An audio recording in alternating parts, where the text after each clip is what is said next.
The Italian mob thought they could control Joe Louis, thought they could trap the brown bomber with fine print and fake promises, thought a simple contract would make the world champion their property. They thought wrong.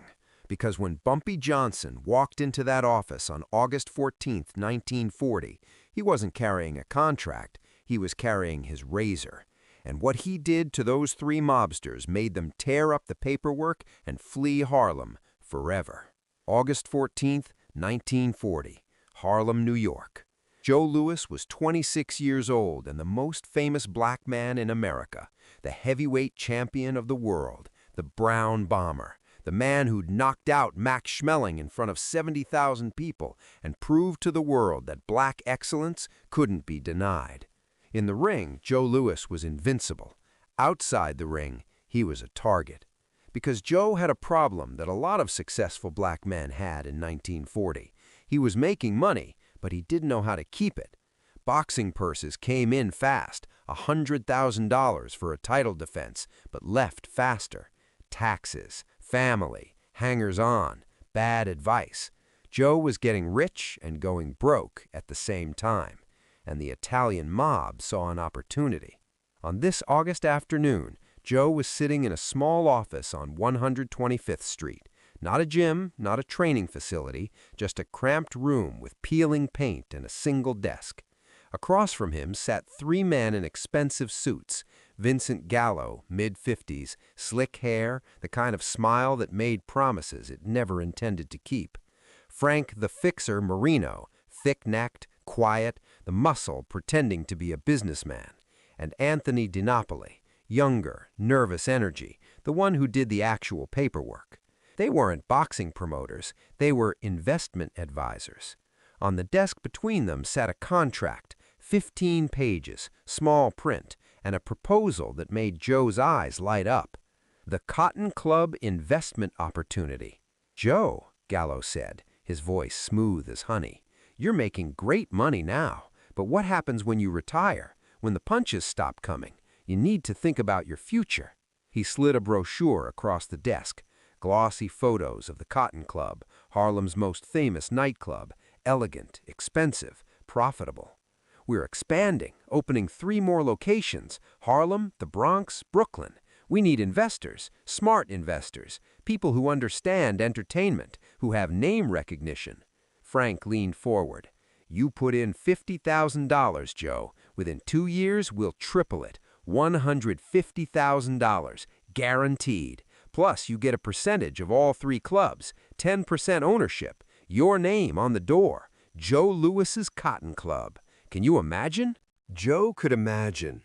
He could see his name and lights, could see himself walking into his own club, people cheering, could see financial security for his mother, his family, his future. What Joe couldn't see was the trap. The contract was designed to look legitimate. It had official language, corporate structure, revenue projections. But buried in the fine print, page 11, section 7, subsection C, was the real deal. Joe's $50,000 would go into an investment pool, controlled entirely by Gallo and his partners. The guaranteed returns were contingent on performance metrics that would never be met. The 10% ownership was in a shell company that didn't actually own the clubs. And if Joe tried to pull out, he'd owe them $100,000 in early withdrawal penalties. It was a classic mob scam. They'd done it to boxers, musicians, athletes, put their money in, never see it again, end up owing more than they started with. Joe Louis, genius in the ring, innocent outside it, didn't see any of this. "I don't know," Joe said slowly. $50,000 is a lot of money. That's almost everything I got saved. Maybe I should talk to my manager." "Your manager doesn't understand investment," DiNapoli cut in quickly. "This is high-level business. You need specialists, people who know Harlem, who know nightclubs, who know how to make money work." "Plus," Gallo added, "this opportunity closes tomorrow. We got other investors lined up. Sugar Ray Robinson, some musicians. You walk away now, that's it. Gone." It was a lie. There were no other investors. This trap was built specifically for Joe Louis. Joe reached for the pen. That's when the door opened. Bumpy Johnson didn't knock, didn't announce himself, just walked in like he owned the place, which, in every way that mattered, he did. At 35 years old, Bumpy was Harlem's undisputed king.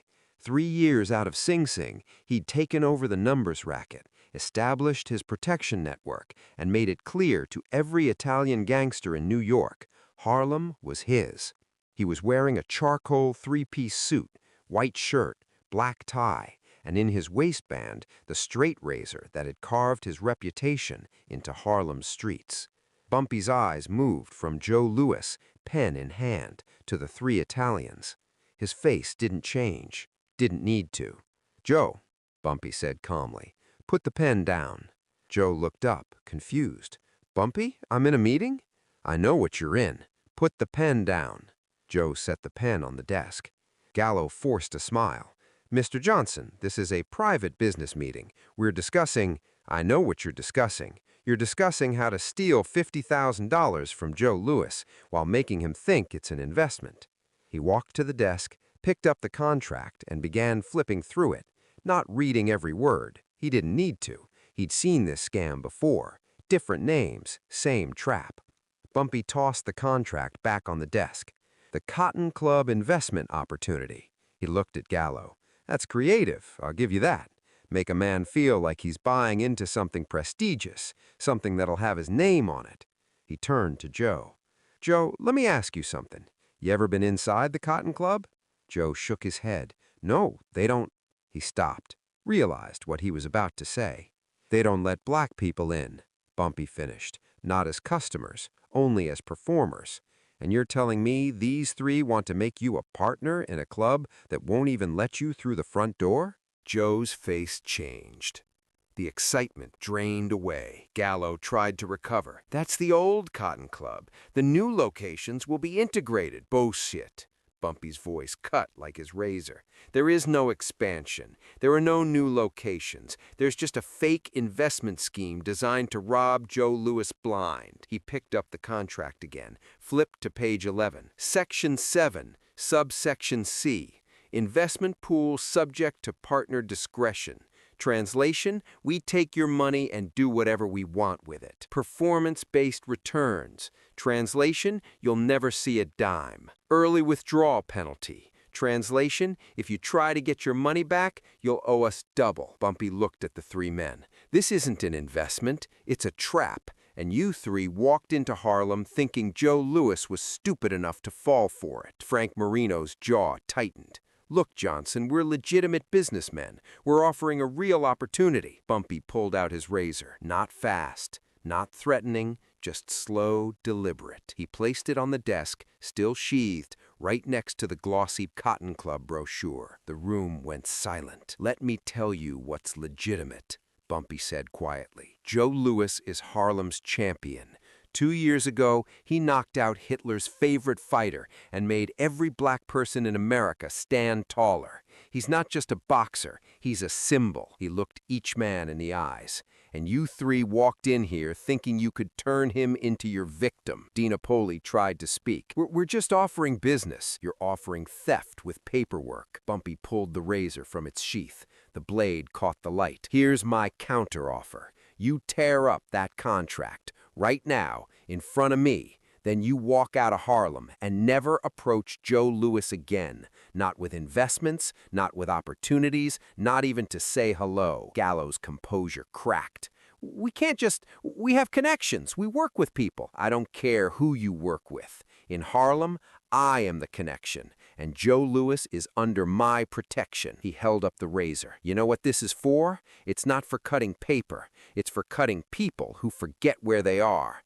People who think they can walk into my neighborhood and rob my people." His voice dropped to a whisper. "So here's what happens next. Either you tear up that contract, or I use this razor to carve thief on your foreheads. Then I make sure every gangster, every businessman, every hustler from here to Chicago knows you tried to steal from Joe Louis. He let that sink in. You'll never work again. Nobody will trust you. And every time you look in the mirror, you'll see the word I carved into your face, reminding you of the day you tried to fuck with Harlem's champion. A dark stain spread across DiNapoli's pants. Frank's hands were shaking. Gallo had gone pale. "We'll tear it up," Gallo stammered. "We'll tear it up right now." Smart choice. Bumpy watched as Gallo picked up the contract with trembling hands and began writing, page by page, 15 pages reduced to confetti. When it was done, Bumpy turned to Joe. "Joe, these gentlemen are leaving. You're coming with me." Outside on 125th Street, Joe Louis finally found his voice. "Bumpy, how did you know? How did you even know I was there?" "Word travels in Harlem," Bumpy said. "Someone saw you going into that office with 3 Italians in suits. That got back to me in about 10 minutes. They walked down the street, Bumpy's presence causing people to nod respectfully, to step aside. "I almost signed it," Joe said quietly. "I thought it was real. I thought I was being smart, investing in my future." Bumpy stopped walking. "Joe, you're the best fighter in the world, but the world outside the ring is more dangerous than anything you face inside it. There are more men trying to rob you with contracts than there are trying to knock you out with punches." He put his hand on Joe's shoulder. "You want to invest? Fine, but you get your own lawyer, not theirs. Someone who works for you, who reads every word, who tells you the truth. You don't sign anything unless you understand every sentence. And if something sounds too good to be true, it probably is," Joe finished. "Exactly." Bumpy started walking again. "And Joe, remember something. You're not just Joe Louis the boxer. You're Joe Louis the symbol. Every black kid in America looks at you and sees possibility. That means you have a responsibility to stay smart, stay free, stay in control." Joe nodded. "Why'd you help me, Bumpy? You didn't have to." "Yes, I did, because when you knocked out Schmeling, I felt it too. When you stand in that ring representing us, you're representing me, and I protect what's mine." Bumpy smiled slightly. "Besides, Joe, I'm a criminal. I break laws. I hurt people. I do things most men won't do. But you know what I don't do? I don't steal from my own. I don't trap heroes. I don't turn symbols into victims." He looked at Joe. "Those 3 Italians, they're worse than I'll ever be, because at least I'm honest about what I am." Vincent Gallo, Frank Marino, and Anthony DiNapoli left Harlem that afternoon and never returned. Word spread through New York's underworld. Joe Louis was untouchable. Bumpy Johnson had drawn a line. Joe Louis went on to defend his heavyweight title 25 times over the next decade. He made millions. And yes, he had financial troubles later in life. Bad investments, the IRS, the problems that plague many athletes. But he never fell for a scam again. Because Bumpy Johnson had taught him to read the fine print. Years later, in 1962, a reporter asked Joe, "You had a long career. A lot of people tried to take advantage of you. How'd you stay smart?" Joe smiled. "I had a friend who looked out for me when I didn't even know I needed looking out for." Who was this friend?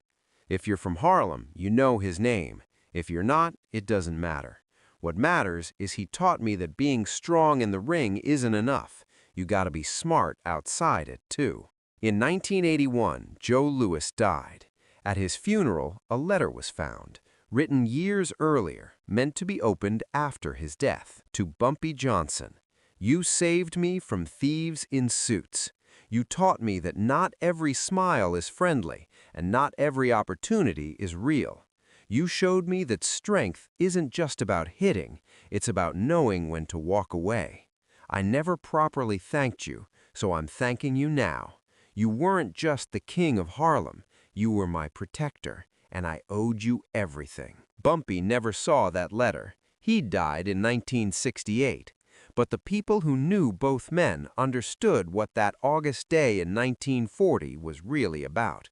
It wasn't about a contract. It wasn't about $50,000. It was about a principle. Harlem protects its own. Heroes don't get robbed on our watch, and anyone who tries learns the hard way, one razor cut at a time. If this story of protection, wisdom, and power moved you, hit that subscribe button and smash that like. Share this with someone who needs to understand that the biggest threats don't come from fists, they come from contracts and fake promises. Drop a comment. Have you ever almost fallen for something that seemed too good to be true? Let's keep these untold stories alive. Bumpy Johnson protected Harlem's legends, and their stories deserve to be told.